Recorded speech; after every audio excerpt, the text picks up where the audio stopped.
Hey, welcome to the 400th episode of Just Shoot It, a podcast about filmmaking, screenwriting, and directing. This episode is brought to you by patron Mike Slane. I'm Matt Enlow. And I'm Oren Kaplan, and yeah, like Matt said, we are on episode 400. Crazy that we got here. Can you guess right now how many episodes we'll do in our lifetime? I wouldn't wager a prediction. A better question is like, what would it take to get us to stop? I've noticed that on script notes recently, Craig Mazin has skipped a bunch of episodes, and I'm assuming it's because he's making super busy. Yeah, a TV show or something. Yeah. So I guess that's, I think, what would make us stop if we were both like literally in another country for 2 years working on a huge project or something. I mean, speaking of script notes, John did move to France for a year. And he kept doing the podcast. Yeah. 400 episodes deep.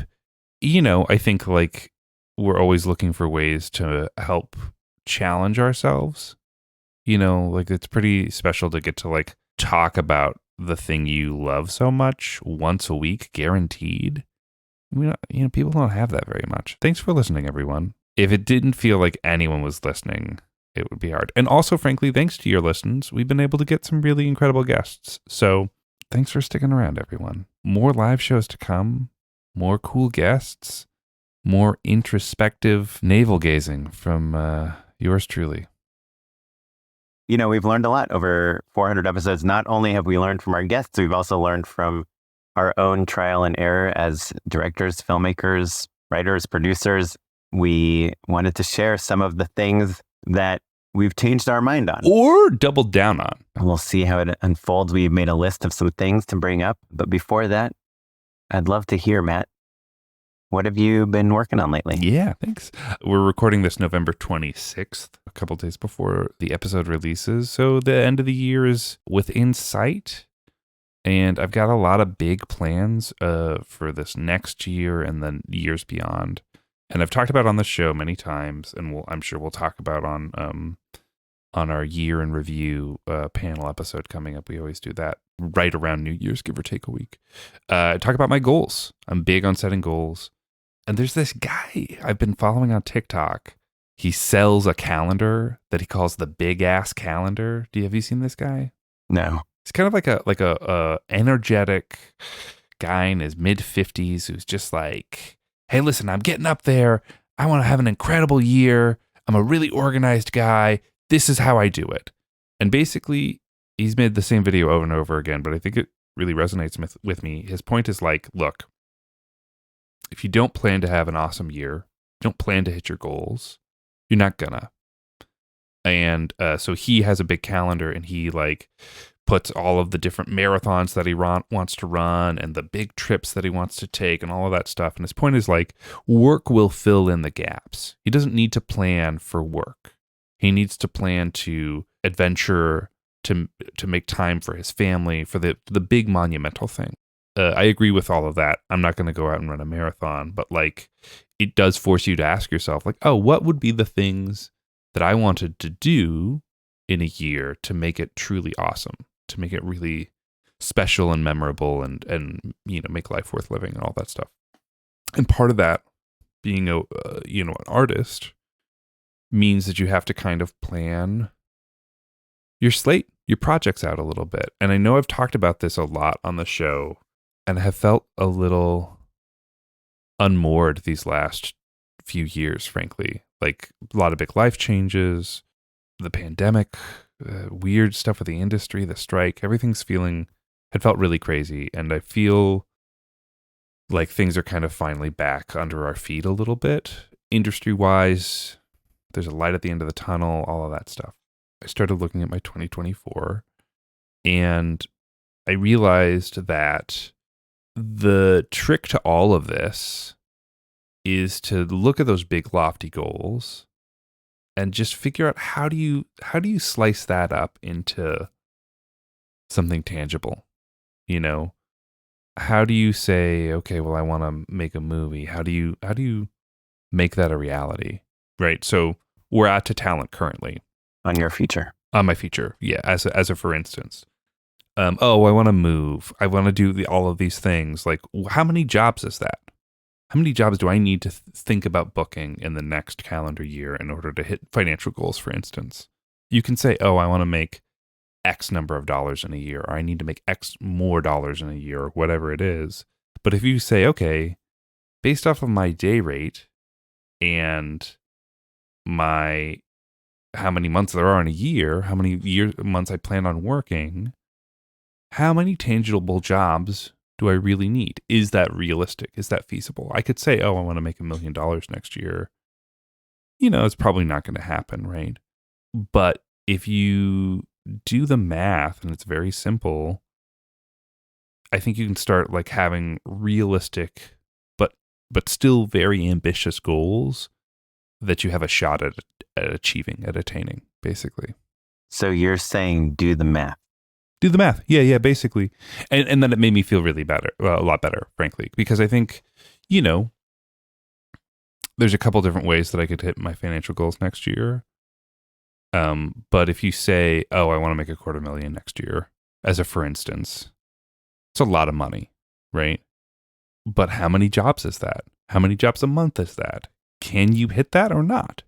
Is a much easier pill to swallow, goal to hit, that's actionable, right? Like our conversation with Tom Morris is an easy example of like, how many seeds do you need to plant in general to book, say, 2 jobs a month versus 8 jobs a month? 8 jobs a month, probably not going to happen realistically, right? So that's really what I'm trying to say is like, I feel better knowing that the goals that I'm setting for myself are feasible, if not ambitious. Do you know what I mean? Yeah, a little bit. There's an actor I follow on Instagram that I worked with. She's very talented and she works a ton. She's always posting like screenshots from her phone of texts she get from her agents. Hey, booked it. You're on Avail, pinned, And I sent her a message on Instagram. I was like, geez, how many jobs do you book a month? You're just like booking nonstop. And she wrote, she's like, I aim for 4 jobs a month. And she's an actor, right? So it's different, obviously, than a filmmaker. But I was like, what do you mean aim for 4? Why don't you aim for 20 jobs a month? Like, what do you mean you can't aim for these jobs? It's like, I play the lottery and I aim to win this many times. I mean, I guess maybe that's a more a more predictable thing. But like as a freelancer, you don't know. Some months it's like everyone wants to work with you, and other months nobody wants to work with you. There's a difference between setting a goal that's crazy town. If Oren, I was like, hey, Oren, I'm going to make $100 million next year. And I was like, well, it's going to be on directing alone. That's how I'm going to make that $100 million. You could be like, okay, well, let me do a little bit of math. If you booked a job every single day of the year, your day rate would have to be, what is that? Yeah, 30 grand or whatever. Sorry, 100 million? 100 million. Oh, like $3 million. Yeah. Yeah. Right. So, sorry, 300,000. Is that realistic then? No, but it's realistic to make $1 million, and it's also realistic to make $10,000. Sure. The range is still big just because you came out with some ridiculous. But what do you have to do? What do you have to do to make $1 million? Right. I'm not saying that I'm gonna hit this for sure, but like knowing what you would need to do, knowing what your batting average is, how many jobs you typically have to pitch on in order to book one, right? What the rate is, who's pitching, all of that stuff is part of it, right? So it's easy to just be like, well, I just want to make as much money as I possibly can.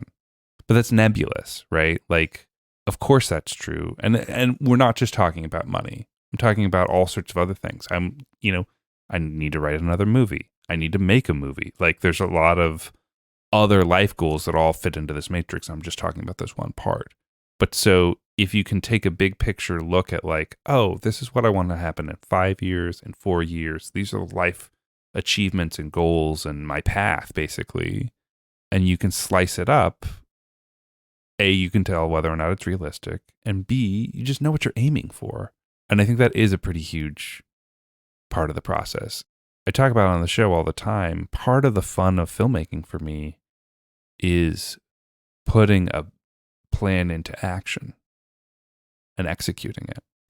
And so for me personally, just hoping to make as much money as I can is just a lot harder to execute on than having personal goals. Yeah. I mean, I think, again, maybe money is a little bit too specific of a goal, but like our friend Roxy has been on the podcast many times, it says it's hard to reach your goals without knowing what your goals are. Mm-hmm. And it gets easier to reach your goals if you tell people what your goals are. Yeah, sure, for sure. And like making movies or writing movies are easy examples, right? You know, if it's 100 pages to a first draft and I want to do it in 3 months, then I know how many pages I need to write. And like if I come in at 2 pages one day, I need to make up the difference on the next. That's all I'm saying. Anyway, it's been helpful and it's felt really good. And also, it reminds you of how much you need to get done when you're feeling ambitious, you know? And so those days when you're not feeling great, you know, you can just put in the numbers and call it a day, you know? Yeah, totally. Oren. Yes. What have you been working on lately? I have been, so, you know, they kind of say, like, as a freelancer, I think this applies to all freelancers, but obviously we're filmmaking freelancers. You kind of have this dream that the longer you're in this business, the better you'll get at saying no to jobs. Mm-hmm. You know, especially if a job's like not that interesting to you or doesn't pay that well or isn't at a great location or whatever it is. And you kind of think like, well, the longer I do this, the more I'll be turning down jobs instead of like hunting for jobs, you know? And I'm here to say, from my experience, it's definitely not true. Like right now, I'm pitching on like 5 jobs, and they're all these tiny jobs that I'm not that interested in, that I wish I could be like, sorry, I'm not going to pitch on this because I've got this awesome thing going on. Mm-hmm. But I don't. And it's just so cyclical. It just reminds me how this industry ebbs and flows, and you can have these highs and you have these lows. So yeah, I'm pitching on all this stuff. It's, you know, end of November. A lot of it shoots in December. Mm-hmm. Seems like people are like spending like a few $100,000 here or there to finish off some budgets or make some social media bullcrap videos. I don't know. Anyhow, so yeah, I've been doing that. I'm still working on my scripted podcast. We're doing another draft of the pilot. Mm-hmm. You know, watching a lot of YA shows. I just started watching this show, Sex Education, on Netflix. Oh, it's great. Yeah. Really enjoying it. I think I maybe endorsed it like mid-pandemic. It's good. Yeah, it could be. Also, I went to a birthday party last night. I have friends of a certain... Oh, an adult's birthday party. An adult's birthday party, a karaoke party. Mm-hmm. And a good friend of mine from way back in the day was there. And we were talking about the midlife crisis he's going through. Mm-hmm. And he was like, I'm just not interested in what I do. After 20 years or however long he's been doing it. I'm just bored, you know? And I just don't know what, like, there's nothing for me to do. Mm-hmm. And I was explaining to him the cycle of like the filmmaker. And, you know, you and I haven't talked about it for like a couple of years, I think, but we used to talk about it all the time, where you get a project, you're super excited about it, you figure out a way to get it made, you make it, you're in post, you put it out into the world, you're trying to get people to watch it, marketing, all that stuff. And then you have to then you have to figure out what the next project is. And you go into this inspiration phase. Mm-hmm. And that was my pitch to him. I was like, why don't you like just spend 2 days on YouTube, just watching things that totally unrelated to what you do. Like watch tutorials, go to museums, you know, go on a trip, do construction in your house or whatever. Mm-hmm. You know, try it. And it was funny because I was reaching deep into my memories as a person who was like trying to get inspired. Because right now I'm a little bit more like on the defense, just constantly stressed out that I owe someone something. It kind of reminds me of when I was in college. Like I was always behind on homework and studying. Mm-hmm. And I kind of feel like that's my life now. At any moment, I'm disappointing 5 or 6 people who are waiting on something from me. Anyhow, enough about that. Let's talk about some filmmaking truths that we have learned and unlearned. Right after we talk about our Patreon. Patreon.com/JustShootItPod. Look, we've been doing this for 400 episodes. Give us $1 or $2, please, so we can keep going. We did just give Noah a raise. Yeah. So we need more patronage. You know, the show continues thanks to your support. Patreon.com/JustShootItPod. Check it out. We appreciate it. That's all we got to say about that. What the heck have we learned over 400 episodes? Well, my first one is very much something that we've learned over these episodes. And I've actually just talked about this exact thing on 2 other podcasts, and I'm excited to talk about it on our podcast. Finally. This is something I've heard my entire career, and it is that everyone has their own path to making it in this business. It's something that when you move to Hollywood, you try to schedule some meetings with someone that you met, or you've a friend of a friend, or someone that you're trying to get advice from. And you're like, hey, what should I do? I want to be a director. I want to work in film. Yeah, they say you have to find your own path. And that's because they know that it worked a certain way for them, right? You know, even Jim on our live show said, like, when we asked about breaking in stories, he told his story, but he knew that it wouldn't be entirely replicable because of his circumstances and all of that stuff. I've come to the conclusion that that's not true. It is, you know, with everything that we talk about today, it is and it isn't. But as a whole, I think of this as less true than it is true. I think people say that everyone has their own path because they're like, well, you know, I went to a party and I met this woman who recommended that I talk to her sister who happened to work at the company that got me the internship. Right. And it's lousy advice to be like, go to a party and meet the right person. Right. Yeah. Yeah. And by the way, I gave a horrible example because that is usually that example. It's actually pretty good advice. Go to a party is pretty good advice. Yes. Actually. Yeah. But we have noticed after interviewing so many filmmakers. Well, what do you think? Do you agree with me? I 100% agree with you. About this, frankly, this is the best piece of advice in the episode. You could stop after this. Yeah. So what happens is basically every single person that we've seen become successful has connected with other film people in the industry, however they do it, whether... No, it's even simpler. In the macro, every single person, I'm just quoting you, right. Every single person made something and showed it to someone else. That is the path. Yes. That's it. Just shoot it, show it to people. Yeah. That is the commonality. Yes. And that plus perseverance, right? Keep making, keep showing. It's every single person, the people that we talk to that are showrunners, that are, you know, producer directors on major network television shows, that have directed studio films, that own their own companies, that do documentary series for Showtime. They all did the exact same thing, which is they made something and they showed it to people. Not one of them just like met someone at a party and was given $1 million to direct something, you know? Every single one of them made something and showed it to someone.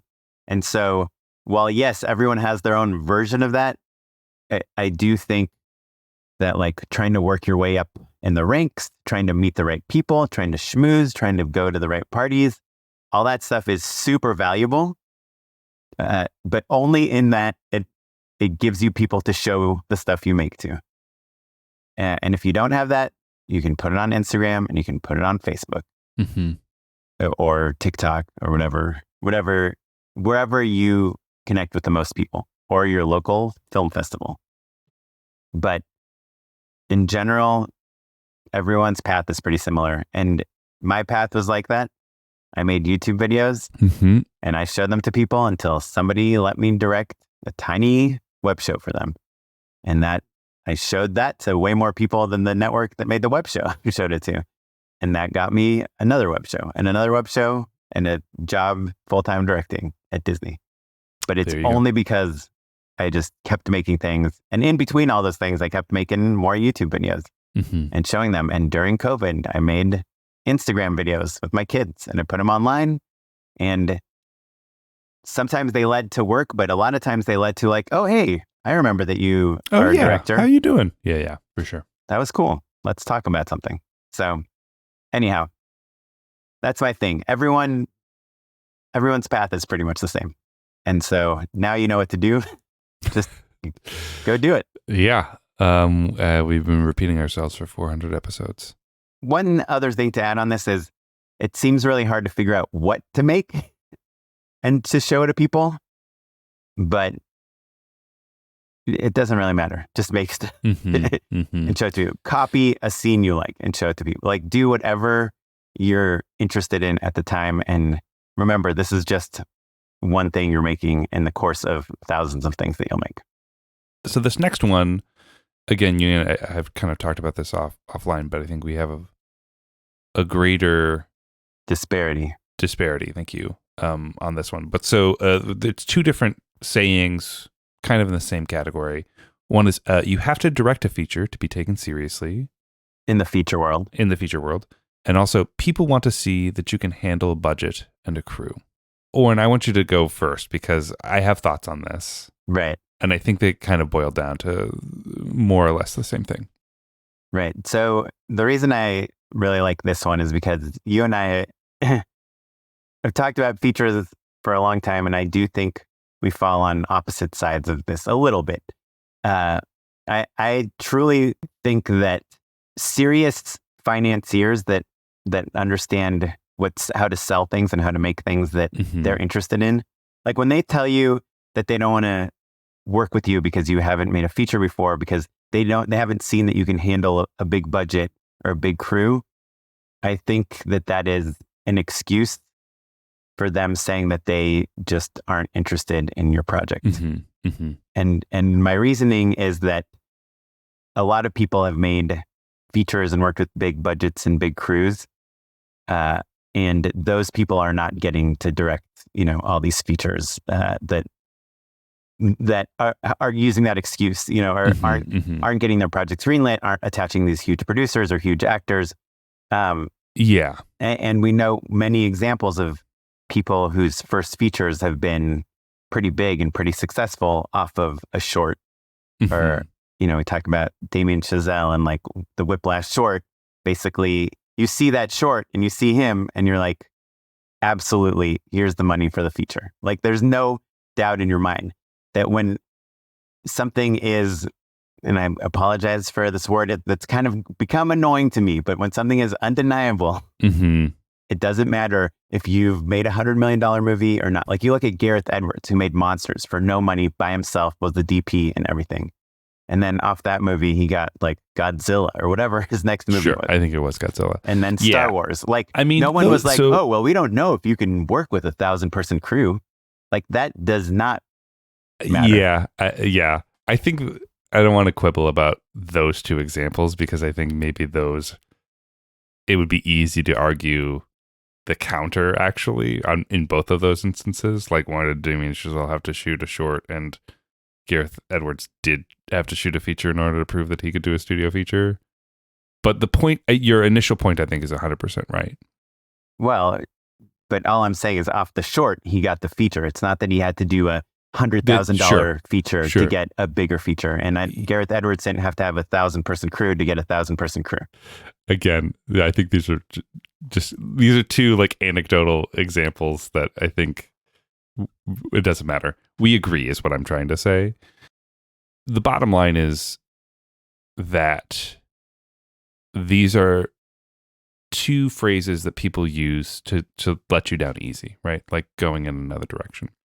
And it's rough because, and this is the reason I wanted to go second, I literally have heard these like, oh, he hasn't done a feature yet, excuses from people in the last 2 months. Recently, I've heard this as an established director who's making things, right? And I've heard people say these as truths, like other filmmakers, like, well, no one's going to make my feature because I have never made a feature. Right.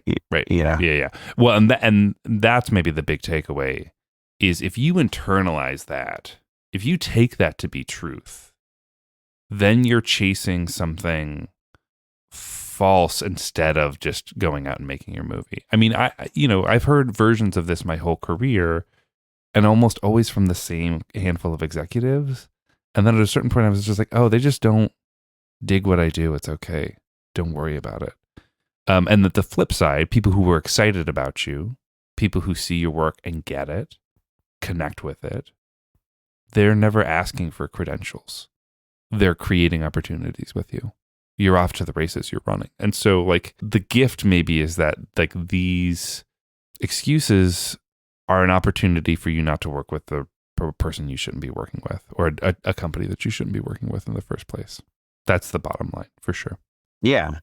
That if it's the right fit and the right chemistry, that your resume isn't going to be what makes them decide.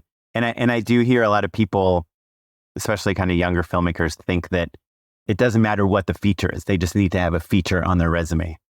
And it actually does matter. And if you had an amazing Oscar-winning short, that would be worth 10 times more than a super crappy feature. It'd be 1 times more, actually. It'd be plus 1 more because a crappy feature is worth 0. Worth nothing. Yeah, and I think like to your previous examples that I was giving you a hard time about, that's not to I say, can give you many Sure. more similar examples. Yeah, for sure. That's not to say that there aren't, even if you're established, it's still hard to get a feature made. And so sometimes you do need to convince people, to show them, to make it undeniable, right? Like the reason that you shoot a short as a proof of concept is to connect the dots for people, for them to understand. And that's not about the resume. That's about getting people excited about your creative. And that can be a lookbook. That could be, an audio play version. That could be a short. That could be a rip-o-matic. That could be your reel. There's all sorts of different ways to do that. Or that could be shooting a feature that you can hit out of the park on a budget in a creative way and doing it yourself, right? Like the Whiplash had a proof of concept, Godzilla had an incredible breakout indie feature. Like I was teasing you, those are both versions of how to be taken seriously, right? But your point is exactly right. It's not, let's look up somebody's IMDb. It's like, oh my God, have you seen this short? Have you read the screenplay? This is incredible. This is our person. And that plus the conversation, your pitch, your personality, right? And so something that I do think is true is, let's say you've written and sold all these big Hollywood scripts, but you've never directed even a short film. I think it might be a little hard to go to an executive and say, hey, let me direct this next movie, without them even seeing you direct a short. They just need to see you talk about shot and composition and performances. And maybe sometimes I think they need to have seen a short. Actually, I can think of a handful of examples, even of people that we've talked to on the show, where like they did need to prove it, but that's not the same as making an indie feature. Making an indie feature. Yeah, exactly. Yeah, I think I've told this story before that I worked with David Benioff when he directed a short film, because he had, now he's known as the creator of Game of Thrones and very successful things. But at the time, he had just written all these big Hollywood movies, but never directed anything. And he wanted to direct a movie. And Warner Brothers was like, well, you got to direct a short first. You got to be on set and say action before we give you, $100 million. Also, he was writing very expensive movies. Sure. So they're big risks. But anyhow, so that's it. I hope I'd love to hear what people think about it, because it is something that many people that you and I both know have said to me personally, like, yeah, I just got to get this feature under my belt. And then watch out, Hollywood. Sure. Yeah. A director needs a vision. Yes. So longtime listeners of the podcast will know that word vision kind of reminds me of like the word fiance. It's just like a word people don't like to say out loud. It makes you feel pretentious. I stopped doing the bit, but there was a long time where I would go, my vision, as like my riff on being a pretentious, precocious, precious director. Right. I used to work full time, for this company Window Seat, where we would make commercials. I was like in-house. And and they would be like, Oren, can you just tell us what your vision is? And I'd be like, don't call it my vision. I think it's a little more triggering for you than it is for me. Yeah. And I always thought like, look, I'm just the director. You know, someone has a script, an actor's bringing a performance, production designer's doing the art direction. There's a cinematographer that's helping choose the lenses and figure out lighting. Like my vision, like as if I'm some, you know, like auteur. And I think even on the podcast a few years ago, I talked about maybe like a Tarantino or a Wes Anderson or someone like that has a vision, but the journey people, directors are a little bit more like, hey, we're a team. It's like you're more like the quarterback of your football team than the, you know, all-knowing God. Sure. Now, this is something that my point of view has changed on. I still don't love the word vision, but I've come to realize over the last couple of years, even like really over the last year, like, of course, we always knew that as a filmmaker, you should have a thing, a specialty, like something that you do that you love, that people come to you for, you know. But I just realized more and more that this like word. Are you confusing voice and vision? Well, so or conflating them? No. I guess I'm saying they're similar. They're on similar places. Yeah, but so we all know you need a voice, but having a vision, I've now kind of come to terms with is to me a vision is like the combination of voice, understanding the goal for what you're making, whether it's a feature film, an episode of TV, or a commercial or a short film, understanding what you're making, what your voice is, and the ability to communicate and excite people about that thing. So to me, like you as the director, I want to make sure that we're on the same page here and that listeners are tracking it as well. The way I see it, voice is the umbrella term for everything that I have made that has a cohesive idea behind it. Everything is a little meta and low. That's my kind of like your right? style. Yeah. Yeah. And your vision is project specific. Yes. So my vision for the project is what I mean to say. So if that's a Pepsi commercial, my vision for this Pepsi commercial, you know, is filtered through my voice, but is still a work for hire gig, for instance. Yeah. And so for a Pepsi commercial, just making things up, like let's say my vision for that is like, have I ever felt like I'm just so tired and so out of it and just want to get in bed and not interact with the world, and it's hot and muggy outside, and I just drink something like it's so cold and refreshing that it kind of gives me like a new lease on life that just gets me so excited. Like I want to capture that feeling in this commercial, and we're going to have a black and white sunny day, you know, and these people are going to drink these Pepsis and they're going to become humongous and run across the landscape or whatever. And whatever it is, like whatever your idea is, it's just being able to talk about it in a way that gets people thinking and excited. And so maybe you're not choosing the camera and the lenses and the fabrics and the colors of this building, but you are saying the things to the production designer, to the, you know, costume stylist, to the cinematographer, that's getting them aligned with what you're doing and capturing this like exciting moment. And I think there's a term that we use a little bit on the show, and I'm calling it now 2024, 2025. People are going to really start cringing, but because we're not there yet, North Star. Oh yeah, overused this year. Yeah,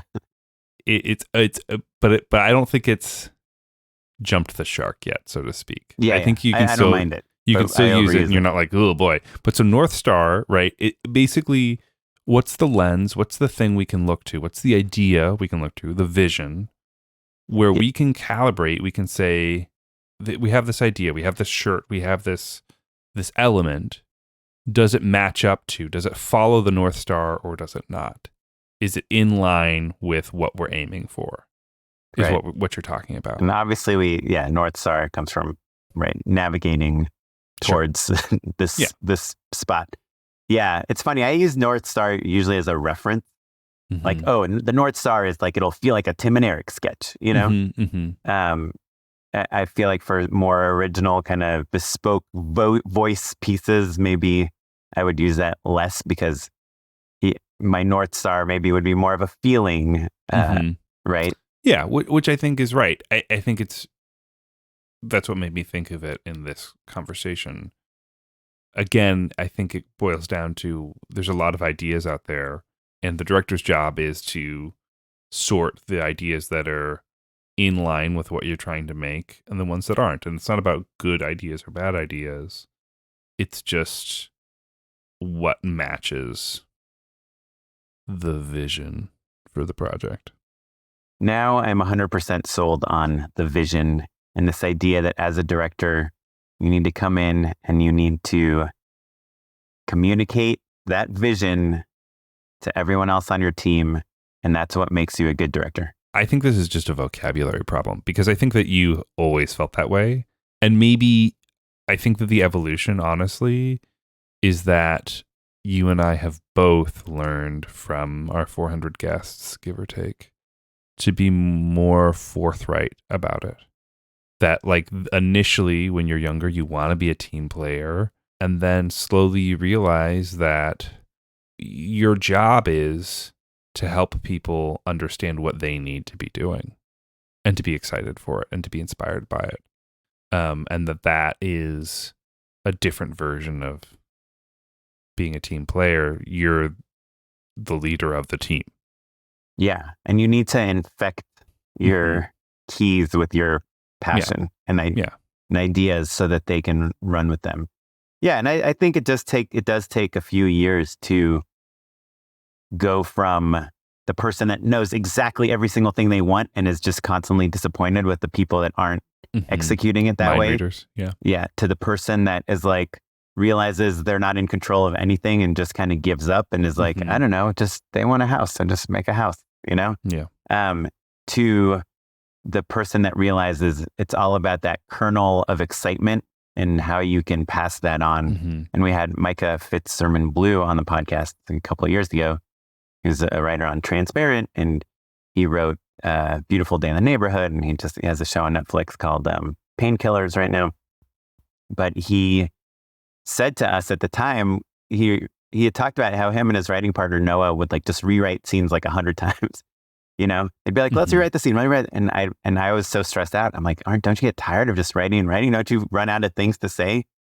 And he said, no, like to us, every scene didn't really matter how you described it or what the character said. It just, you needed to capture an idea. This scene is about this thing and this feeling. And let's just write the best version of the scene to get this feeling across. And it really made me think. I've reflected a lot about that one thing, which seems so obvious and simple, but just that it's all about that feeling that you want to convey and like the methods that you want to convey that feeling in that matters. So vision, I'm into it. I'm into the vision. You do need a vision. My vision. Yes. Okay, let's talk real quick about getting work and having longevity in this career. There's a handful of things that we'll lump together. The odds are against you is one of yours. Similarly, I remember very clearly one time in high school, someone telling me there's only one Steven Spielberg. And then ultimately maybe lumping it all in together. You have to have rich parents to be a director. It's kind of versions of reasons why, excuses why you, listener, me, host, you, host, Oren, why we're not going to make it, right? This is people projecting onto you of like what you need. I remember hearing like a lot of people in show business say something to the effect of, if you're good at anything else, go do that. Yeah. That one I still buy, actually. Yeah.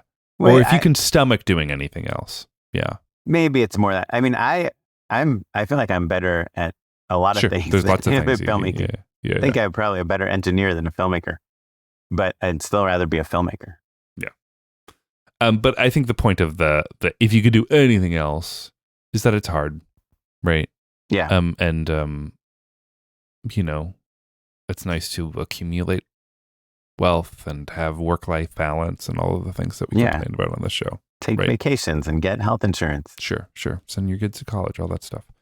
We're going to figure all that out. There's only one Steven Spielberg. The odds are against you. Oren, do you ever feel like there are too many directors? I mean, didn't Nikki Weiss say there are too many directors on the show to us? Yes. A pair of directors and an advocate for directors who loves them, no less. Right. So I think when I think of the odds being against you, that comes from how many people are going for it versus how many people stick with it, right? Like how many people from your graduating class at USC Film School that wanted to be directors, what percentage of them are directors now? If you had to guess. More than 10%? Are you kidding me? No, I'm seriously curious. Like 3%.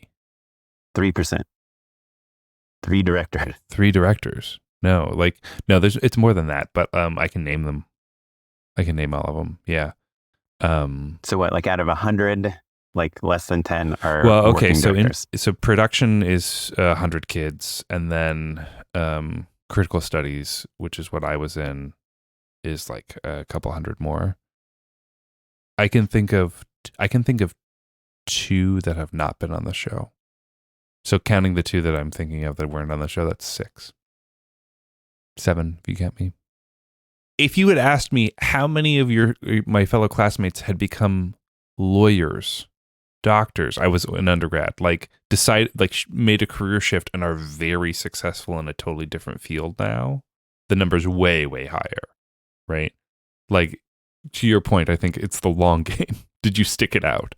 Right. But if you really want to do this, by the time you're in this business for 10 years, 20 years, the odds aren't as bad against you as you think they are.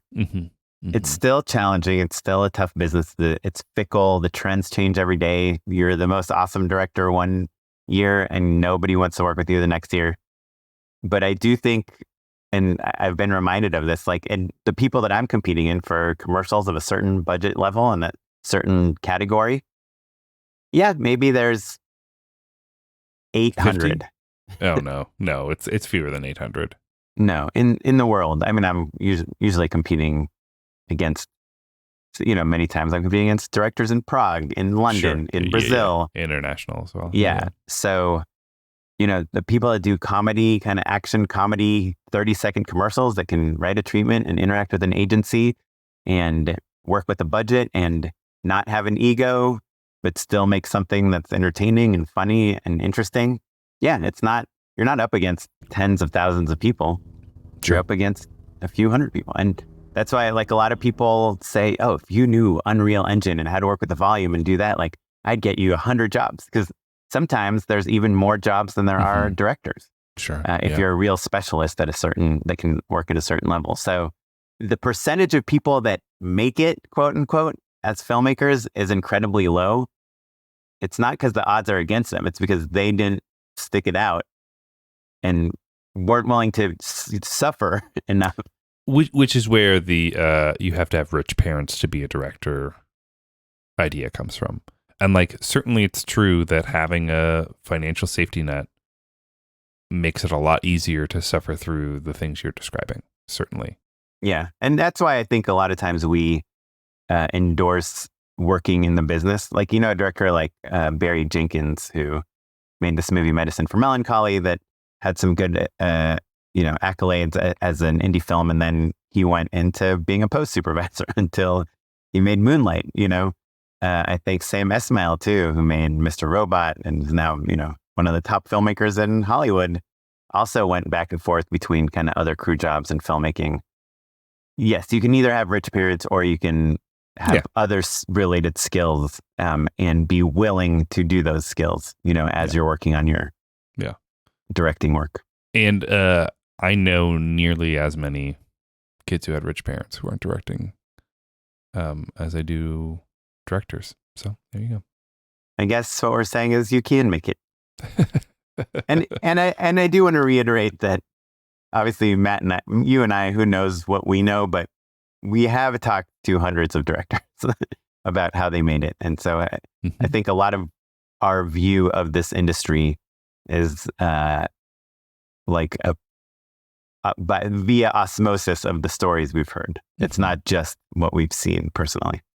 I guess that's all I have in terms of encouraging people to still care about filmmaking, to pursue their passion. Filmmaking, screenwriting, and directing. And directing, yes. And to just shoot it. Okay, so after 400 episodes, Matt, are you ready to do some endorsing? Unpaid endorsements. Oren, you're really going to roll your eyes at this one. Yeah. I'm going to start before you even say it. I know that I used to really be all about like mixing your media diet up, and you have some junk food along with your greens, and you some art films and some trash cinema and some reality TV. And lately I've only been watching reality TV, and this season of Survivor is really good. When was the last time you watched Survivor? Like 1999. Yeah, 95. Same. My mom watched I think she's watched every single episode. And The Office that I'm working at, the writer's room, the post department, everybody loves Survivor. It is the closest thing we have to water cooler talk, is like talking about Survivor. And so I was like, all right, I'll give it a shot. I got Paramount Plus. I was like, maybe we can start an office pool or whatever. The first few episodes are shaky, but then it's like there's awesome twists and turns. And what's neat about it, the reason I'm endorsing it, besides it being the main thing that I'm watching, is that if you know how competition reality shows are made, or just reality shows in general, the producing is quite transparent. You can see every single thing they're doing, because for the most part, it's game driven. And so they get to make up the rules as they go along. I don't know how much is pre-planned versus how much is reactive to what's happening in the game, but it is incredible to see what the producers do to guarantee drama, plot twists and turns every single day. It's great. It's really fun. And kind of a treat to watch. This is season 45, right? So they do more than one season a year. They really crank them out. And I guess this is like a new era. You probably aren't familiar with any of the new rules. There's like hidden idols where like they dig around and they find stuff, and there's like different clues where like people are all kind of conniving against each other. People are getting pulled off. They'll go on like a little boat trip and they'll have like secret alliances, all sorts of crazy stuff. It is like the most elaborate board game you've ever played in your life, but it's happening in real time with a bunch of starving people who were, still just eating rice and like trying to start fires and stuff. It's pretty fun. Kaplan, what you got? Cool. I've got two things. One is a plugin. Now, I know you and I talked to one of the people from Krotos about this, but I don't know if I've actually endorsed it on the podcast.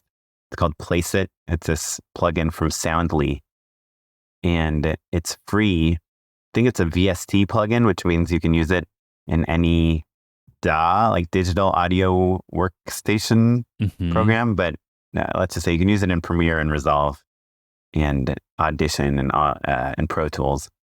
And it is a tool that lets you place sound in different places. So let's say you want to have somebody yelling from inside the club.